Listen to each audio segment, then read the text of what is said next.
Itu momentum di LA, leader entrepreneur. Naik lagi posisi berikutnya, yaitu bronze. Di posisi bronze ini ada momentum lagi. Ada momentum yang dahsyat lagi. Apa momentumnya? Kalau dulu, bronze itu harus seimbang. Omsetnya 15 juta kali 3, kudu seimbang. Nah, kadang-kadang jaringan itu nggak bisa kita setel. Yang gede mah gede, yang kecil mah tetap aja kecil. Agak naik-naik. Jangan lagi ini ketahui lagi gitu ya. Ngerasain kali itu. Nah, akhirnya kita pikirin nih, gimana biar ya ini udah sunatullah istilahnya. Namanya bisnis jaringan itu sunatullah, nggak mungkin kakinya rata gitu. Sama kayak pohon, nggak mungkin batangnya semua sama gede. Ada yang batangnya gede, ada yang batangnya kecil, kan begitu. Nah, gimana ini biar bisa tetap dapat jabatan, tetap dapat posisi, tetap dapat dihargai. Akhirnya kita bikin pilihan. Bisa seimbang, bisa tidak seimbang. Kalau seimbang, omset 15 juta kali 3. Kalau tidak seimbang, omset 7,5 juta kaki kecil, omset 15 juta kaki tengah, dan omset 22,5 juta di kaki besar. Itu pun sudah bisa bikin kita naik posisi bronze. Apa nggak luar biasa nih Bapak sekalian sistem kita? Kaki pincang aja sengklek masih bisa naik posisi. Kan begitu. Ya. Nah, di bronze ini ada momentum lagi. Ya. Yang pertama, Anda momentum dari leader, momentum dahsyat. Di posisi bronze, Anda akan diundang lagi. Ya, saya bicara ada 3 momentum dahsyat di posisi bronze. Yang pertama, jika Anda bisa mencapai posisi bronze maksimal di Desember 2024 ini, maka perusahaan akan mengundang Anda untuk ikut acara ulang tahunnya CHR yang ke-11 di bulan Januari 2025 di Bali. Tuh, Anda akan diundang ke Bali. Dan kita akan dinner, makan malam. Ya, ya kalau makan malam di perusahaan di Bali kan nggak bakalan makan malamnya kayak kita makan di pinggir jalan pecel lele, betul nggak ya? Gitu. Pasti makannya rada mewah, Bapak Ibu sekalian ya. Makan malam mewah kita nih di Bali. Rencananya juga mau di kapal pesiar juga ya di Bali. Nanti kita makan malamnya di Bali kapal pesiar. Cuman kapal pesiar sih nggak gede bener ya. Yang ada kecilan dikit deh ya. Ya karena ini di Bali, di Indonesia nggak ada yang kapal pesiar yang segede-gede banget kayak di Singapura. Ya tapi minimal ya udah separuh kapal pesiar kita udah naikin, betul nggak? Nah ini posisi bronze nih. Ya jalan-jalan ke Bali, dapat malam penghargaannya juga, dapat makan malam mewah juga nanti di kapal pesiar. Tuh yang pertama tuh momentum dahsyat untuk Anda kalau bronze. Yang kedua, Anda akan diundang oleh Bapak Kwansen sebagai founder 3i Network atau 3i Reborn ini. Ya, Anda akan diundang ke villa beliau karena beliau juga punya villa di puncak ya. Jadi bukan cuma saya yang punya villa, beliau juga bikin villa investasi untuk kita semua. Ya, kalau 5 miliar mah lebih itu mah. Ya, nah Anda akan datang ke villa beliau, Anda akan dapat training lagi, spesial training khusus bronze ini. Ya, Anda akan training lagi, di-upgrade lagi ilmu Anda. Pola pikir Anda dibesarkan lagi, impian Anda dibesarkan lagi. Anda akan di-training oleh para leader-leader hebat di bisnis kita. Ya, ada Ibu Enila Hasan tuh, yang nanti akan training Anda di situ. Ada Pak Kwantin juga, otomatis ada Mas Sarno. Anda akan dididik, dikasih tahu siapa Anda dan hak Anda di dunia ini. Wah, itu luar biasa Bapak Ibu sekalian. Bayar? Enggak bayar. Makan dikasih makan. Penginapan ada. Nggak tidur di tikar. Tenang aja. Nah, itu yang kedua. Yang kedua di bronze ya, kita bicara momentum di bronze. Diundang training lagi di villanya Bapak Kwansen di Vimala Hills di Bogor. Ya, biaya gratis. Nah, momentum dahsyat yang ketiga di posisi bronze, Anda akan mendapatkan hak yang namanya fasilitas perjalanan dinas yang bisa di-reimburse Bapak Ibu sekalian. Bayangin loh, nggak ada bisnis, saya kasih tahu ya, nggak ada bisnis satu dunia inilah, saya nggak bicara cuma Indonesia lah ya. Indonesia kekecilan nih, sedunia nih, nggak ada bisnis yang kita pengusaha nih, kan nggak digaji, pengusaha penghasilannya kan terserah kita, tidak terbatas, betul nggak? Ya, bisa besar. Nah, terus ngejalanin bisnisnya itu kayak karyawan, dikasih perjalanan dinas, ya, hotelnya bisa dirembes. Kalau Anda terbang pakai pesawat, pesawatnya bisa dirembes. Kalau Anda nggak naik pesawat, misalkan luar kota, ya luar kotanya 4 jam ya, Itu disebutnya luar kota ya, kalau 4 jam ya. Kalau timbang Jakarta ke Bogor mah bukannya rembes, itu bukan luar kota, udah dekat. Yang 4 jam lah kira-kira. Yang 4 jam bensinnya bisa Anda rembes, tolnya bisa Anda kumpulin, dirembes pula. Berapa hak rembes Anda? Berapa hak perjalanan dinas Anda? Itu 2,5 juta sekali dalam waktu 1 bulan.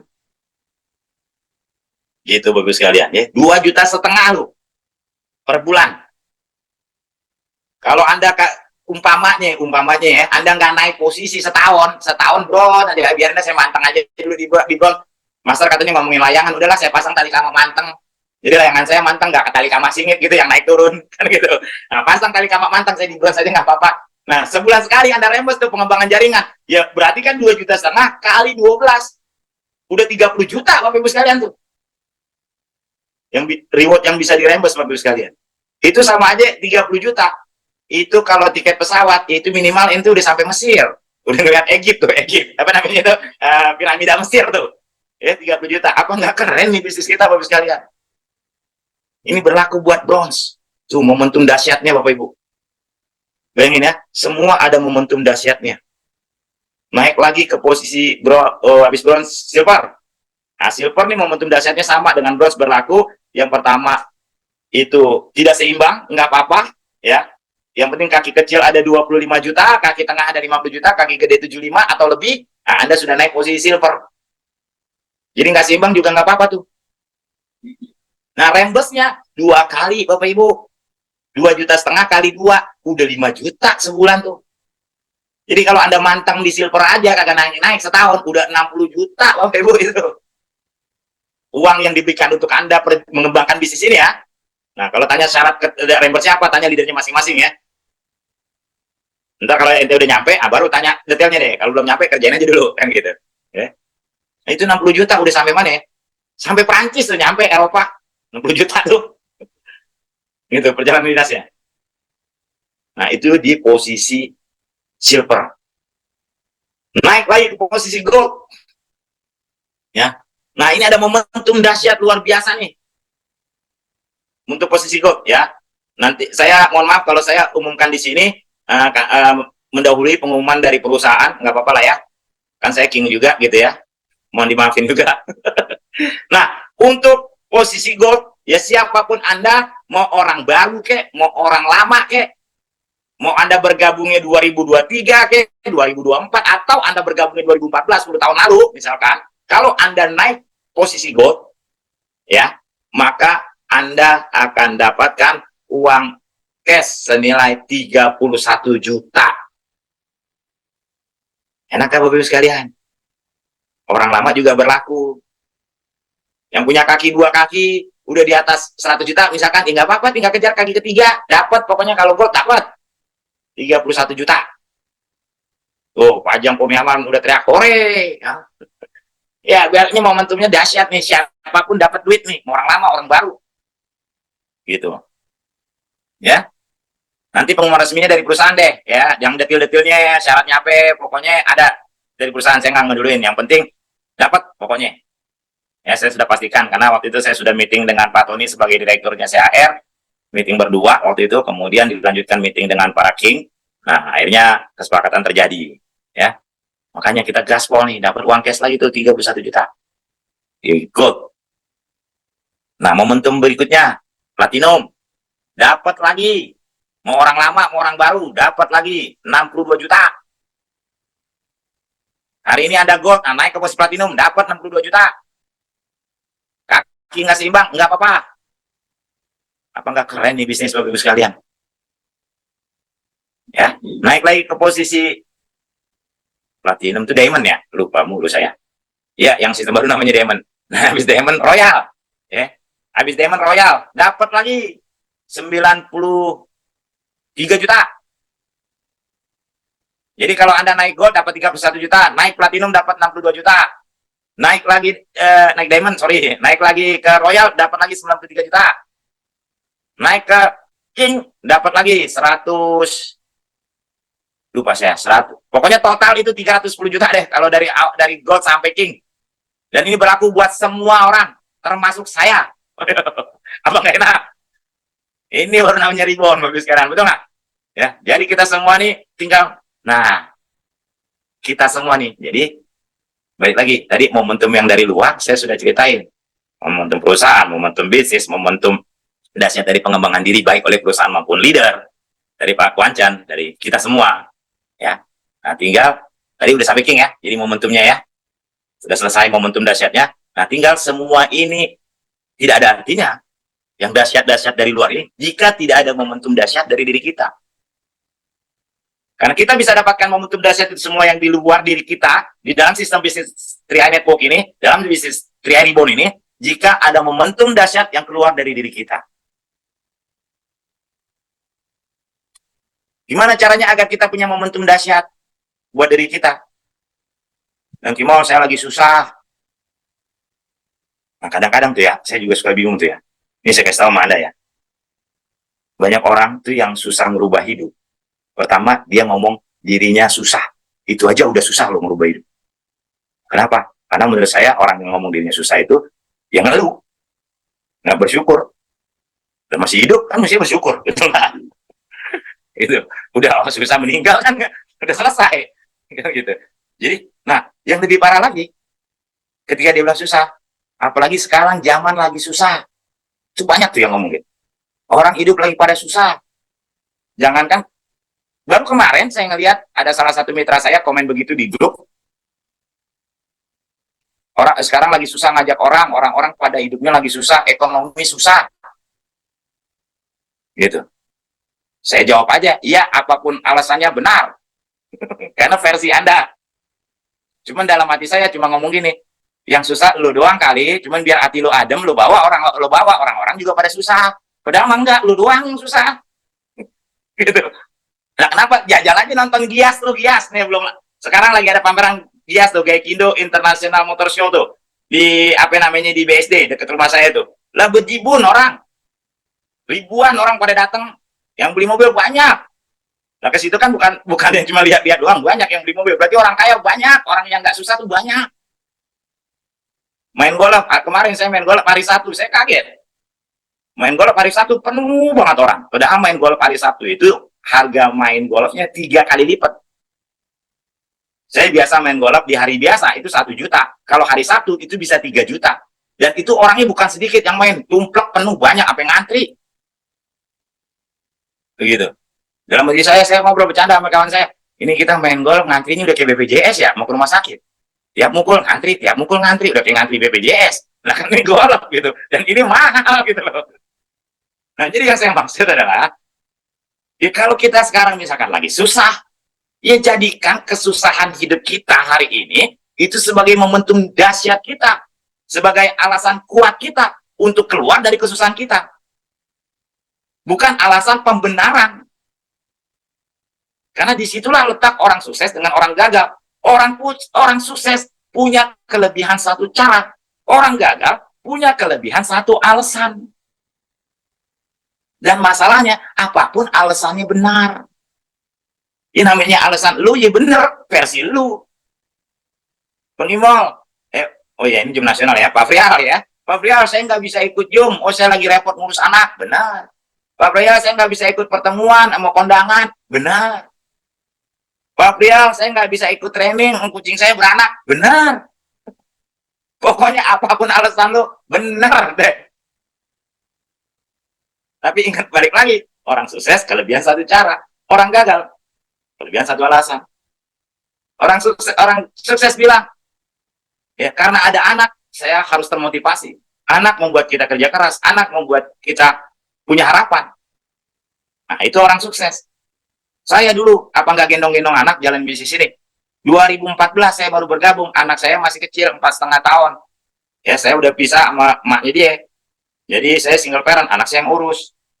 Itu 4 jam tuh game block tuh. Kalau saya ke kantor CHR ngurusin apa namanya formulir lah, SP aja lah, ngurusin komplain mitra-mitra gitu ya. Nah itu anak saya tuh kalau udah di depan orang, kalau di rumah dia nggak manja, tapi kalau di depan orang, dia tuh manjanya kelihatan gitu, mau dilihat orang. Jadi itu saya game block. Kalau saya di kantor saya 4 jam saya game block. Sampai saya bawa gendongan mak-mak tuh. Ya kain yang panjang tuh, nah buat game block anak saya, kalau sejam aja kan udah sakit pinggang saya. Nah itu saya game block tuh. Dia kayak Osin, kayak film Osin, zaman dulu kan film Osin. Nah kayak gitu tuh, game block aja. Nah, kalau itu saya mau jadikan alasan nggak jalan bisnis ini, bisa. Cuma itu malah saya jadikan alasan. Kalau hari ini saya gembok-gembok anak saya, karena anak yang nggak ada emak, nah saya harus kerja keras, harus sukses, biar gue punya bini. Nah, karena anak gue jadi punya emak, kan gitu. Ya gimana juga kan perempuan ngeliat duit, betul. Yang perempuan kagak matre, ya cuman dia tahu ya,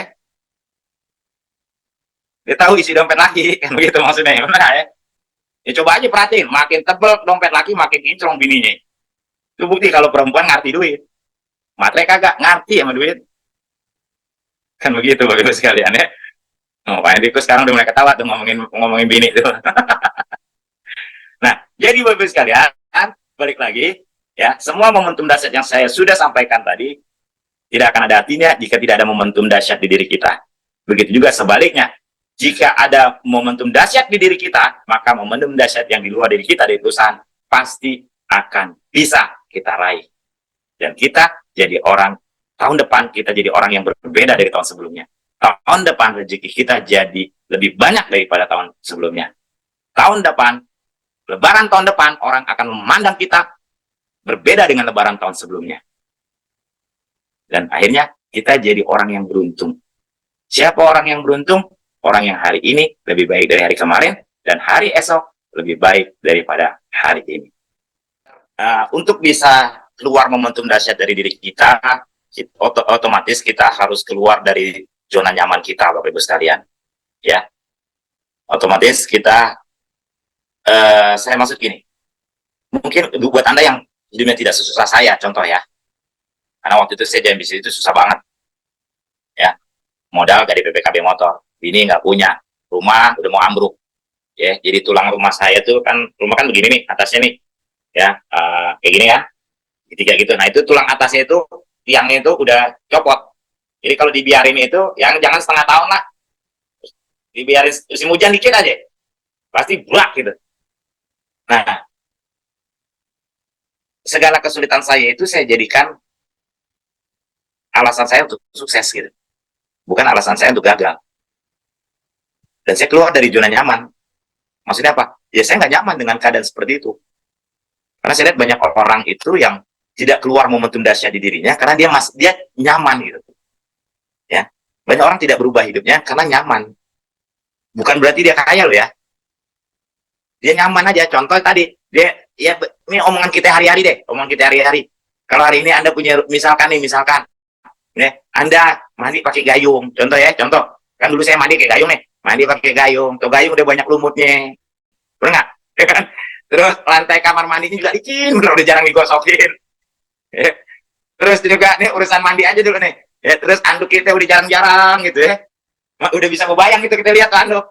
Nah, kalau kita nyaman dengan itu, maka tidak ada keluar tuh keinginan untuk punya uang banyak, mengganti gayung kita dengan shower gitu ya. Tidak ada keinginan mandi air panas. Ya, kalaupun dulu saya habis ngenek itu mandi air panas sering gitu, tapi kita masak air panas gitu ya, di panci, kemudian taruh di bak gitu.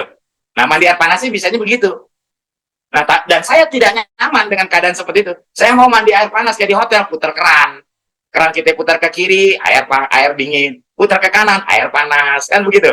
Tinggal putar keran, jangan pakai masak. Nah, hal-hal gitu, ya, pengen nyaman. Dapur, nih saya lihat ada yang lagi di dapur saya nih. Nggak apa-apa deh. Ada dapur, itu dibelokin lagi ya, deh. Nah, itu penggorengan, pada nempel di tembok, pada hitam-hitam, benar. Nah, kalau kita nyaman dengan begitu, maka tidak ada keinginan kita untuk berjuang gitu. Ya. Dapurnya pakai bedeng, kalau siang panas. Nah, coba kita bayangin tuh, kalau istri kita masak di dapurnya udah pakai apa namanya, seng begitu kan, makin panas dia. Nah, kita harus keluar dari zona nyaman, agar yang tidak nyaman di diri kita itu, di kehidupan kita, bisa berubah jadi nyaman. Gitu. Jadi Bapak Ibu sekalian, kalau Anda mau berpikir seperti saya, Anda mau melihat di sekitar Anda aja, di rumah Anda aja, di lingkungan Anda aja. Ya, kayak saya ngelihat anak saya tidur, kagak pakai AC, panas, kagak nyaman, pengen punya AC, mahal. Entah kalau bisa beli AC, listriknya bayarnya, nggak ada duit. Nah, gimana caranya? Ya, punya duit banyak gitu. biar bisa berikan kenyamanan untuk anak. Jadi hal-hal yang tidak nyaman jangan dibikin nyaman, karena kita setiap hari berhubungan dengan itu yang akhirnya jadi biasa gitu. Jangan dibikin biasa. Saya dulu rumah saya di gang, ya Kang Kredit lewat miring, agak bisa lempeng itu tukang kredit bawa dagangan, saking gangnya sempit gitu. Nah saya nggak nyaman, saya mau jalannya muat mobil, masuk mobil gitu ya. Kudu apa? Ya berjuang. Agar apa? Agar punya duit. Karena rumah yang di dalam komplek pasti jauh lebih mahal ketimbang rumah yang di perkampungan gitu. Seperti saya dulu. Dan itu semua ada butuh uang. Dan uang akan datang kalau kita kerja keras. Jadi Bapak Ibu sekalian, untuk agar bisa momentum dahsyat diri Anda keluar, lihatlah hal-hal di sekitar Anda yang Anda ngerasa nggak nyaman. Dan kemudian jadikan itu alasan gitu. Alasan untuk Anda keluar dari zona nyaman untuk mendapatkan kenyamanan seperti orang yang memang punya uang, tinggal di rumah yang cukup besar, punya kendaraan, punya mobil. Contoh hari ini Anda yang naik motor misalkan, saya jujur dulu saya nggak nyaman naik motor. Awalnya saya nyaman gitu, tapi lama-lama ya kalau gue nyaman terus naik motor, kapan gue mikir punya mobil gitu. Akhirnya saya pikir naik motor nggak nyaman, muka kepanasan, ngas bener gitu. Begitu dibuka helmnya tuh, wah muka saya sini hitam semua, segaris helm. Sininya ada mendingan, tapi sininya segaris helm. Melihat orang rambutnya pada didiriin, tahun 2014 tuh orang rambut pada di, apa namanya itu, mohak gitu ya, didiriin. Saya nggak bisa. Kenapa ya? Lah baru didiriin dikit pakai helm, blek, dia tumpah lagi kan gitu. Dia rebah lagi. Ngiri jatuhnya gitu. Jadi kita harus ngiri dengan hal-hal yang kita tidak punya. Ngiri yang positif, bukan dengki. Nah, itu nanti akan mengeluarkan potensi di diri kita. Kalau kita melihat hal-hal, kita menjadikan bisnis ini sebagai alat untuk menuju kenyamanan hidup yang lebih baik, yang benar-benar nyaman, maka ketika kita ngejalan bisnis ini dalam keadaan tidak nyaman pun kita akan terima. Contoh, banyak orang mau sukses, mau ikut training di mana? Di Hermanina Tower, di Kemayoran. Kok jauh banget trainingnya? Apa nggak ada yang dekat? Lah, mau sukses di training tibang 1 jam aja datang kagak mau. Kalau training yang tibang 1 jam datang aja nggak mau, gimana lu punya mitra yang 3-5 jam di luar kota? Belum tentu ketemu gitu loh. Belum tentu bisa. Nah, balik lagi jadi Bapak Ibu sekalian, keluar dari zona nyaman untuk mendapatkan kenyamanan dan berusaha menerima hal-hal yang tidak nyaman ketika menuju kenyamanan tersebut. Itulah yang akan membuat Anda mengeluarkan momentum dahsyat di diri Anda. Sekian dari saya Abdul Tabrani. Terima kasih. Assalamualaikum warahmatullahi wabarakatuh.